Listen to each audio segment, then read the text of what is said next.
Hello guys, today I will show you how to bypass the iCloud activation lock. So let's start. Like you see, my iPhone is need activate and I don't have the Apple ID. So let's start. Open the bypasser and connect the iPhone or your device and select your device. My device is iPhone 4 and version. My version is 7 and press on activate. Now you need to wait.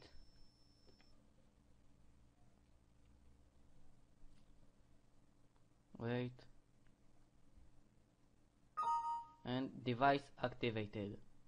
Now all what you need to do is disconnect the iPhone and connect it again.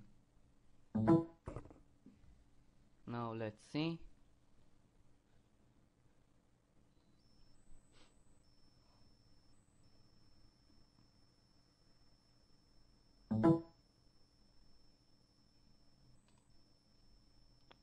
And here is it. I activate my iPhone 4. Very simple and very easy.